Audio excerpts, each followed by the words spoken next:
je vous salue, peuple de Dieu. À tous mes frères et toutes mes sœurs, bonsoir et bienvenue dans l'église des révélations. Une fois de plus, je suis parmi vous et je suis content, je suis heureux, car je vois que vous venez prendre connaissance du vrai évangile, des révélations que le Père éternel nous donne chaque jour dans cette année 2025. C'est pour cela que je vous dis toujours que ça me fait plaisir de voir que vous venez de plus en plus. Et c'est pour ça que je vous salue au nom de notre Père éternel. Et je vous salue au nom de notre Seigneur Emmanuel, l'élu. Si je vous dis Emmanuel, c'est une phrase hébraïque. Dans l'hébreu, si on le traduit dans la langue latine, elle nous dit Dieu parmi nous. C'est le Père éternel qui est venu sur la terre. Et il a pris un corps d'homme, le corps du fils de la Vierge Marie. La Vierge Marie. Amen. C'est pour cela qu'il nous a dit que Dieu parmi nous, Emmanuel, ce n'est pas un nom, ce n'est pas un prénom, c'est une phrase hébraïque. Amen. Mais les latins, ce nom, cette phrase hébraïque, ils l'ont effacée des Saintes Écritures. Et à la place, ils ont mis Jésus, un nom latin. Mais ils ont gardé la phrase qui dit le Christ, l'élu.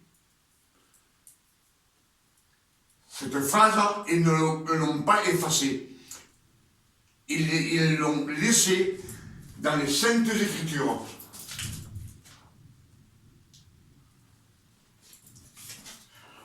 Afin que eux, ils nous disent que le Fils de Dieu était au principe, au commencement des temps, et qu'il n'a pas été élu. Et pourtant, le Père éternel l'a élu comme il a élu beaucoup d'hommes sur la terre, pour se servir, pour reprendre sa création et la sauver de la mort.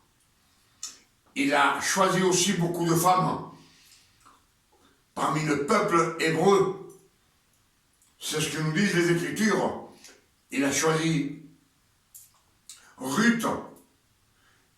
Il a choisi aussi Noémie et d'autres femmes. Amen. Ce nom, ils l'ont gardé afin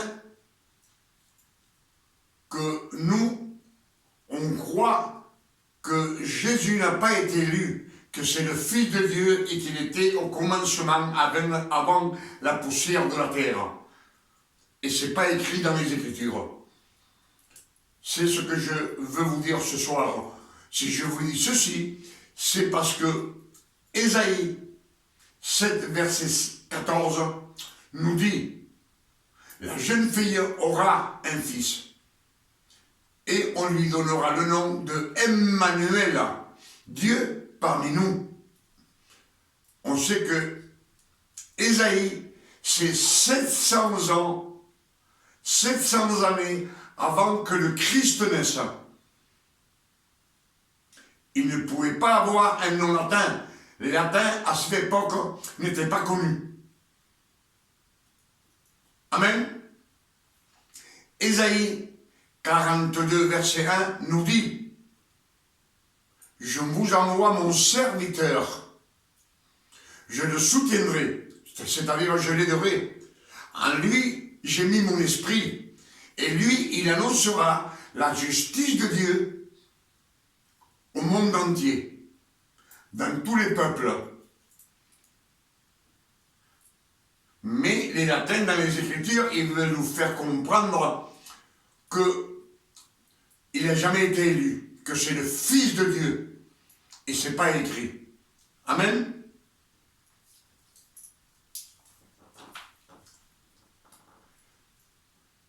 Ésaïe 49, verset 1, c'est l'élu qui parle. Et il nous dit, j'ai été choisi dès ma naissance. J'ai été nommé. On lui a donné un nom dès la sortie des entrailles maternelles. Les entrailles maternelles, on sait bien que c'est, comme on dit, la Vierge Marie. Mais dans Vierge Marie, on nous fait croire que Marie est une vierge, une sainte. Loin de là. Parce que Marie, c'est une femme quelconque à l'époque. Descendance, elle, Marie et Joseph sont descendants du roi David. C'est pour cela qu'ils ont été choisis. Joseph, Marie et son fils qui est né du Saint-Esprit par la volonté de Dieu, du Père éternel. Et ils nous disent, Matthieu 1, verset 23, que l'ange Gabriel, il est venu voir la Vierge Marie et il lui a dit, tu auras un fils et tu lui donneras le nom de Emmanuel, Dieu parmi nous. Là, il n'y a pas de fils, il n'y a pas de Jésus. Amen. Et la Vierge Marie, c'est pas une vierge, c'est une femme quelconque. Quand on dit la Vierge, parce que c'est une jeune fille qui n'a jamais eu de contact sexuel avec aucun homme. Et on sait que toutes les femmes qui naissent, elles sont vierges. Amen. C'est pour cela que dans les Écritures, ils nous ont gardé écrit le Christ, l'élu. Et au principe, au commencement, il n'y avait pas de fils. Puisqu'il nous dit que la terre était informe et vide. Et que l'esprit se mouvait au-dessus des eaux. L'esprit de Dieu se mouvait au-dessus des eaux. Les eaux, c'est la parole. L'esprit de Dieu se mouvait sur la parole, voir ce qu'il allait faire. Puisque dans les Écritures nous disent, en Genèse 3, ils nous disent que sur la terre, l'herbe n'avait pas poussé, parce que le Père éternel n'avait pas fait encore pleuvoir sur la terre. Et il n'y avait de l'herbe, pas d'herbe, et pas d'arbre, parce qu'il n'y avait pas d'homme pour cultiver la terre. Amen. Donc, que l'eau, qu'on parle au commencement, c'est la parole de Dieu. Amen. Et ce que nous allons méditer ce soir, c'est l'amour de Dieu pour sa création. Mais avant d'arriver là, on va lire Luc 9, verset 16. Le Christ nous dit qu'il était en train de prêcher la parole et une multitude étaient en train de l'écouter. Il y avait environ 5000 hommes qui étaient en train d'écouter la parole du Christ, de l'élu. Mais c'était le soir, et ses disciples disent au Christ, Seigneur, il se fait tard, il était presque le soir, on va renvoyer ce monde afin qu'il trouve à manger un petit peu à droite ou à gauche. Et le Christ dit, donnez-lui vous-même à manger. Et les apôtres disent, Seigneur, comment faire? On n'a que 5 pains et 2 poissons. On sait que le 5 pains, le numéro 5, c'est le numéro de la générosité, de la bonté, de la grâce que le Père éternel nous fait à ses fils, à ses enfants. Et les 2, le numéro 2, c'est le numéro de l'accord, être d'accord avec ce qu'on prêche. 2 hommes, 2 personnes ne peuvent pas marcher ensemble s'ils ne sont pas d'accord. Et quand on prêche la parole de Dieu, il faut être d'accord avec la parole qui représente le Père éternel,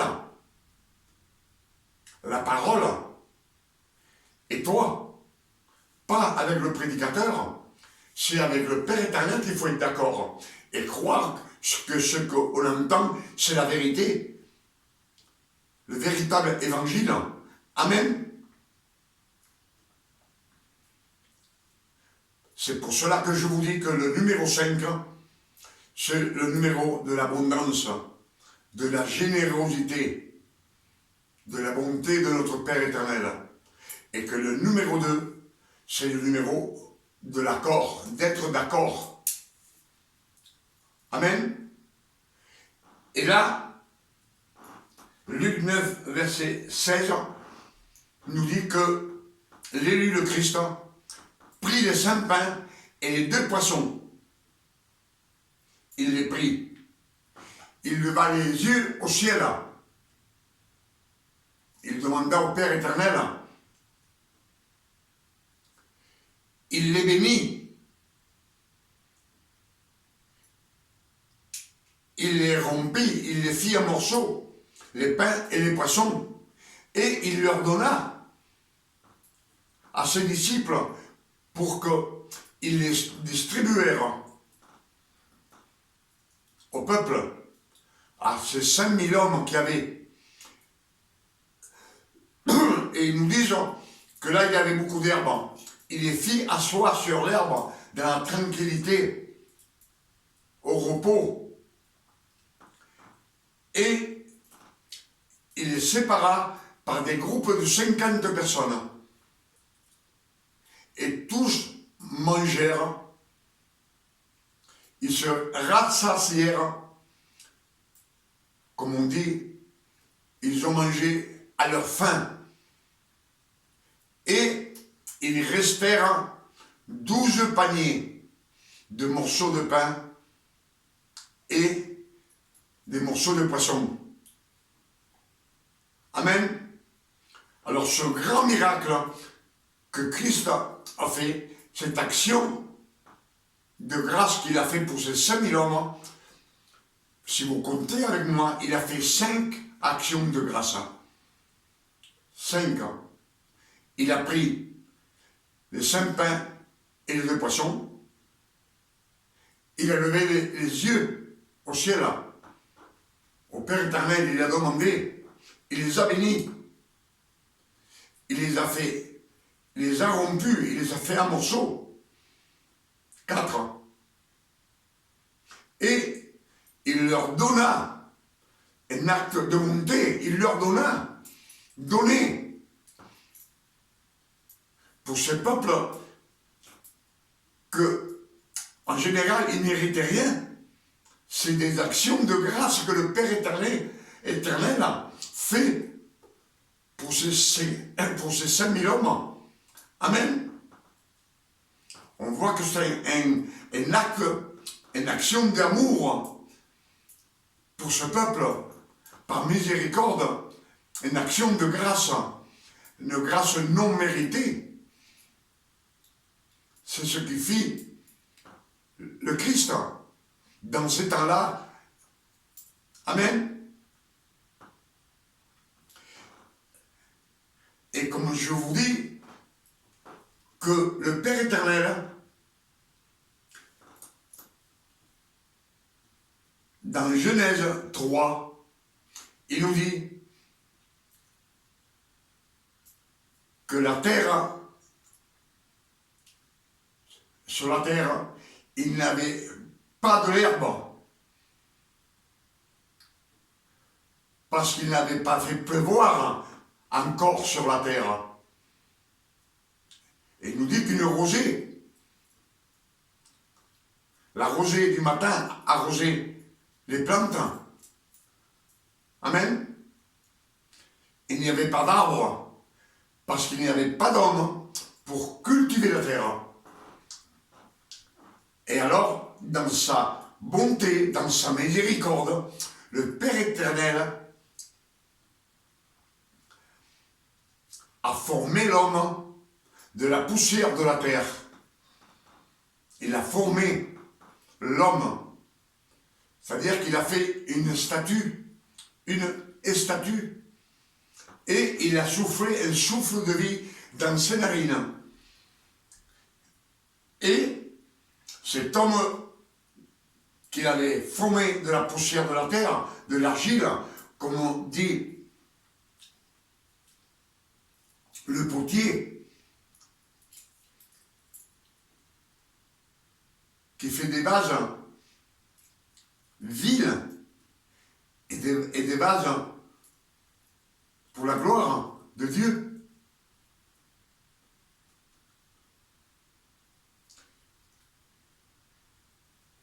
Et si le Christ a fait 5 actions de grâce, 5 actions de grâce pour ces 5000 hommes, le Père éternel, il nous a mis dans ce corps de chair et de sang 5 sens que nous avons dans ce corps. Il les a mis par amour pour nous. Et si on peut les compter ensemble, lui, la vue, le goûter, l'odorat et le toucher, ce sont 5 sens que le Père éternel a mis en nous. C'est des actions de grâce qu'il a fait pour nous. En plus, il nous a façonnés avec 2 jambes. Amen. Mais dans chaque pied, nous avons 5 doigts. Le numéro de la grâce, de la bonté, de la générosité du Père éternel. Dans chaque pied, nous avons 5 doigts. Et dans chaque main, nous avons 5 doigts aussi. Amen. Et nous avons aussi 2 bras. S'il nous aurait fait qu'un seul bras, on aurait souffert pour notre travail, pour faire ce qu'on doit faire sur la terre. Et il ne nous a pas mis 6 doigts non plus, ni 4. On sait que les animaux, ils ont 3 doigts. Amen. Donc, qui nous a façonné avec amour, un grand amour. Et remarque bien que 5 et 5 font 10. Ce sont les 10 commandements que nous avons dans le cœur, que le Père éternel a mis dans les cœurs de la personne humaine, sur la terre, sur sa création. Il a mis l'esprit de son Fils dans nos cœurs, afin que nous soyons le temple de Dieu, du Père éternel. Tout cela, le Père éternel l'a fait pour nous. Et nous savons que nous avons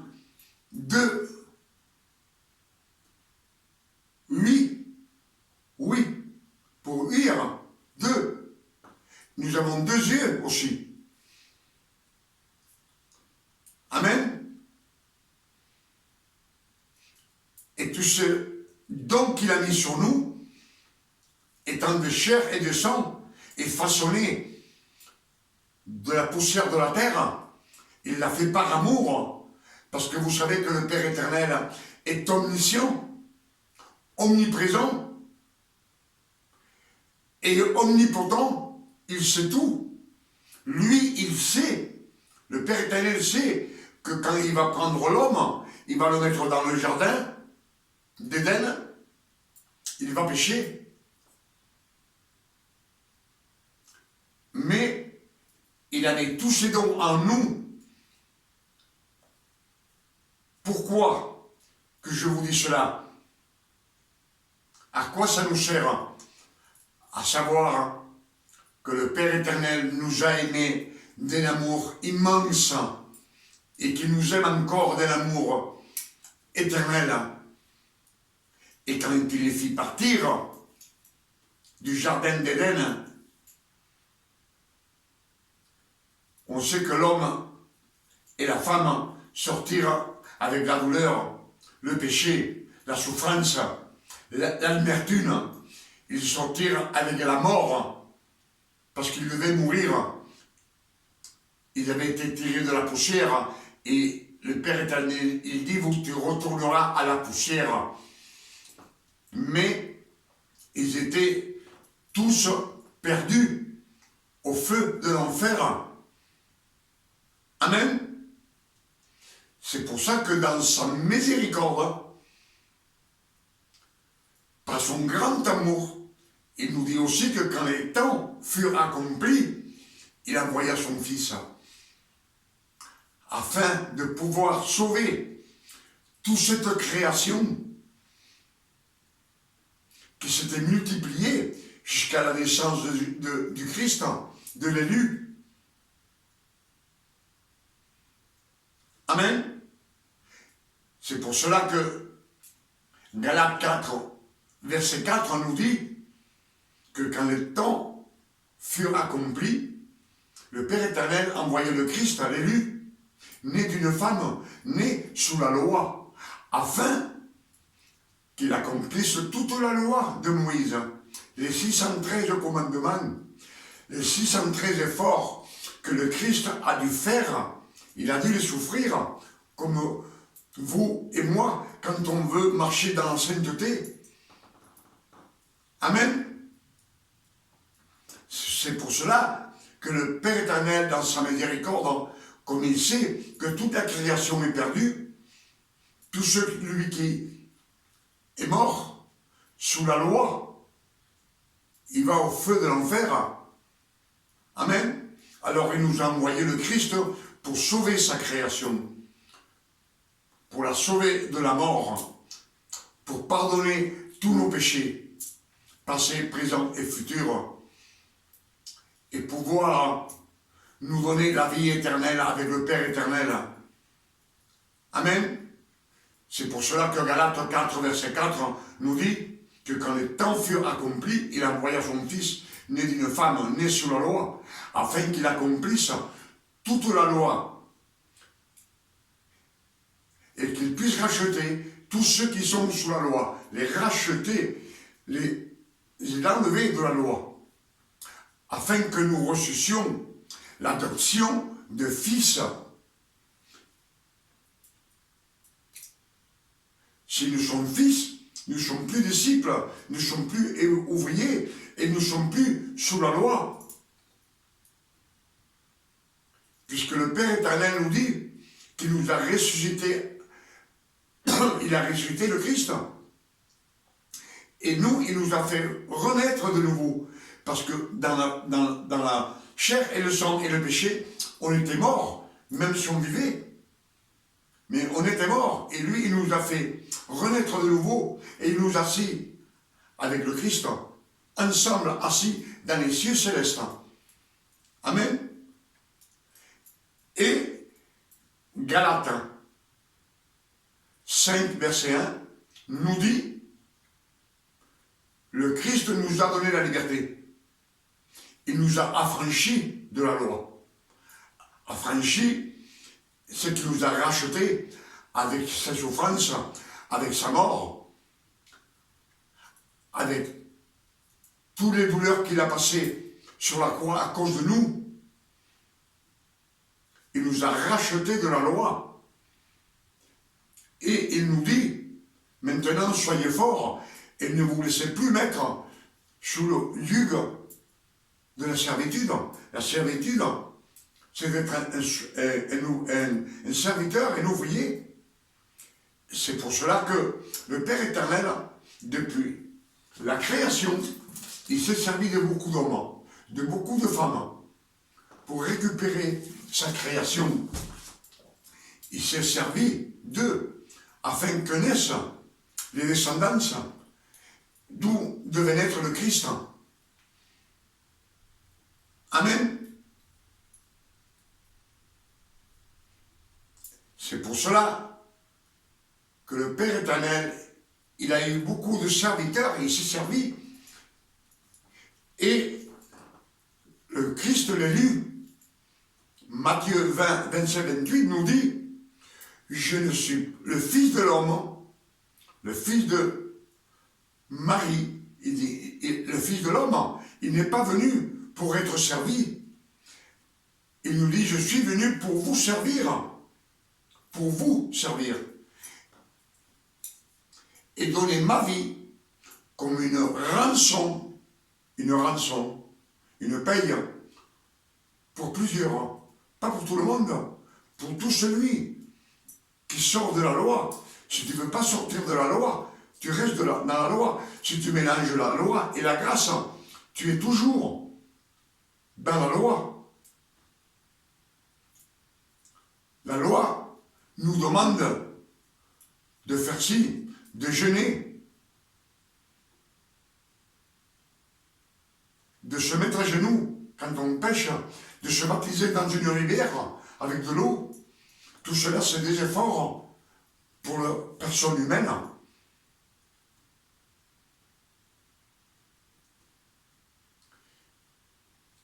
Et Galates 5, verset 4 nous dit, vous qui vouliez être justifiés devant le Père éternel, si on veut être justifié, c'est parce qu'on veut faire des choses.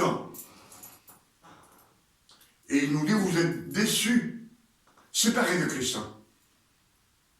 Comme nous dit Paul dans les Épîtres, vous êtes séparés de Christ et déchus de la grâce. Si on est séparé de Christ et déchu de la grâce, c'est qu'on va au feu de l'enfer. Amen. Et on sait que, comme je vous dis toujours, Matthieu 22, verset 24 nous dit, il y aura beaucoup d'appelés et peu d'élus. Peu d'appelés, beaucoup d'élus et peu d'appelés. Donc, il y a une sélection. Amen. Romains 9.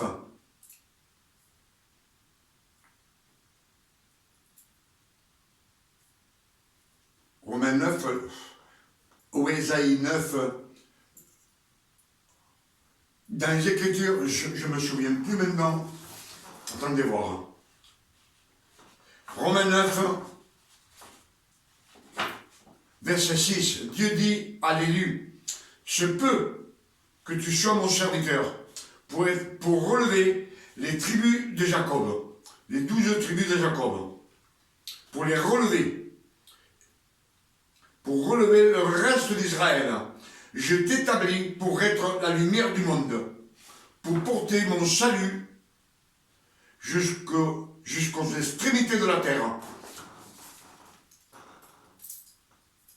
On voit bien qu'il nous envoie un ouvrier. Ce n'est pas le Fils de Dieu.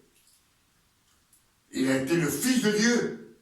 Quand il est né des entrailles maternelles, c'est là que ça a été le Fils de Dieu, par adoption, le premier d'entre ses frères. Amen. Tous les hommes que le Père éternel a choisis, et toutes les femmes, il les a choisis dès leur naissance, avant qu'ils naissent. Comme nous disent dans les Écritures, les fils de Rebecca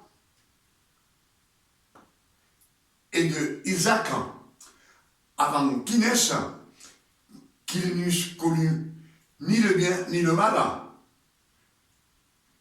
Il a fait une sélection afin que la sélection persiste du Père éternel. C'est une sélection, il sélectionne. Amen. Je ne sais pas si vous arrivez à me comprendre les Écritures. Vous savez, quand on est des hommes, si on nous met 50 femmes à choisir celle qu'on veut, il y a une élection. On va dire, celle-là, cette blonde, elle me plaît, je la choisis. Cette brune, avec les yeux verts, je la choisis aussi. Celle-là, elle me paraît très sympathique et très mignonne aussi. Et si vous en choisissez 5 ou 6 ou 7 sur ces 50, c'est que vous avez fait une sélection. Et c'est pour ça que le Père éternel, dans Matthieu 22, verset 24, verset 14, excusez-moi, Matthieu, verset 22, Matthieu 22, verset, oula, excusez-moi, comment ça me fatigue. Matthieu 22, verset 14, nous dit, il y aura beaucoup d'appelés et peu d'élus. Peu d'élus. Amen. Avec toutes ces révélations que le Père éternel nous a données ce soir, dans cette année 2025, je demande au Père éternel qu'il puisse vous bénir, vous sanctifier, afin que vous marchiez dans la lumière du Père éternel, et quand vous lisez les Écritures, que vous ayez des révélations, que les écailles que nous avons dans les yeux tombent, et les bouchons que nous avons dans les oreilles tombent aussi. Amen. Je demande tout cela pour vous et pour moi et pour tous mes frères en Christ. Je demande au Père éternel, au nom de notre Sauveur Emmanuel le Christ. Amen.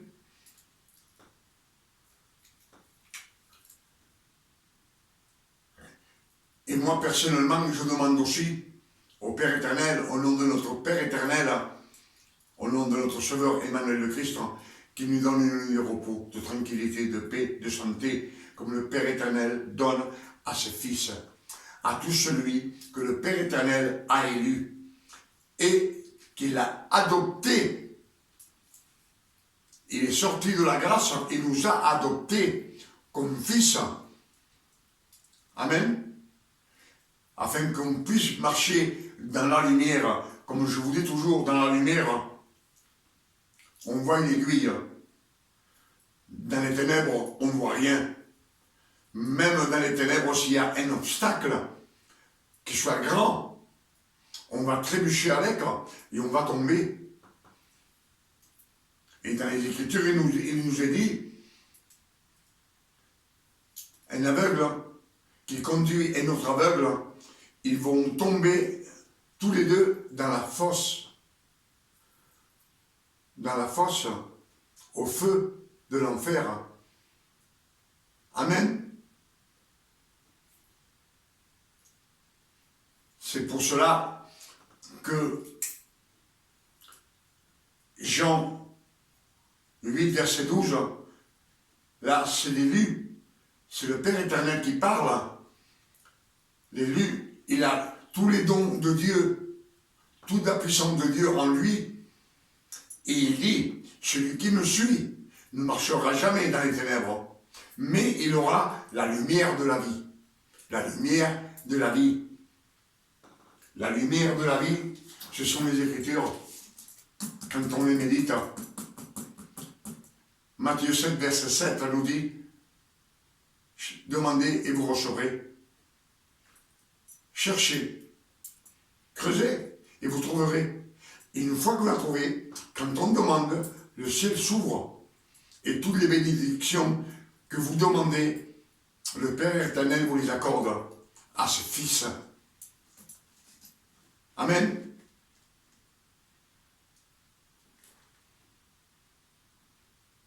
Quand on médite les Écritures, il nous est dit beaucoup de fois dans les Saintes Écritures, le Père éternel nous dit, écoutez, écoutez ma voix, soyez attentifs à la parole de Dieu. Si vous écoutez ma voix et vous suivez mes préceptes, vous serez mon peuple et je serai votre Dieu. Amen. C'est ce que nous disent les Saintes Écritures.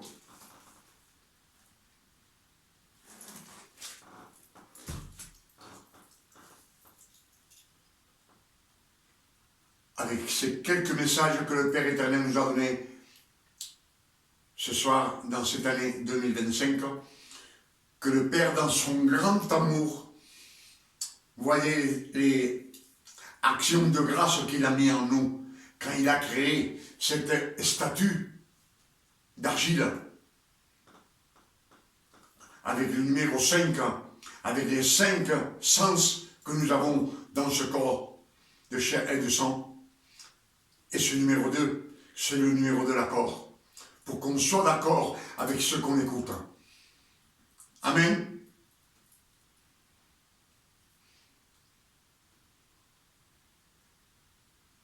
Dans ce soir, et ces révélations que nous avons eues dans cette nuit de 2025, parce que il est 1h du matin, je demande au Père éternel, au nom de notre Sauveur, Emmanuel le Christ, qu'il nous donne une nuit de repos, de tranquillité, de paix, de santé, comme lui, il donne à ses fils, à ceux que lui, il a adoptés, qu'il a rachetés avec son sang précieux, et ces élus qui sont sortis de la loi. Ils ont jeté la loi. On ne peut pas mélanger la loi et la grâce. Si vous mélangez la loi et la grâce, vous êtes toujours dans la loi. Et le Père éternel dit, je préfère que vous soyez froid ou chaud. Chaud, c'est d'aimer le Père éternel. Froid, c'est qu'on se fout un petit peu du Père éternel. Il dit, je préfère que vous soyez froid ou chaud. Mais si vous êtes tiède, je vous vomirai de ma bouche. Amen. À demain, si le Père éternel nous le permet. Que Dieu vous garde et qu'il vous bénisse et qu'il vous donne beaucoup de révélations afin que vous pouviez les prêcher au monde entier, à tout celui, à cette personne que vous avez l'occasion de parler 1 minute ou 2 minutes. Parlez-leur et prêchez la bonne nouvelle, comme le faisaient les apôtres. La bonne nouvelle, les bonnes révélations, les révélations qui nous viennent par l'Esprit Saint. Amen. Que Dieu vous garde et vous bénisse.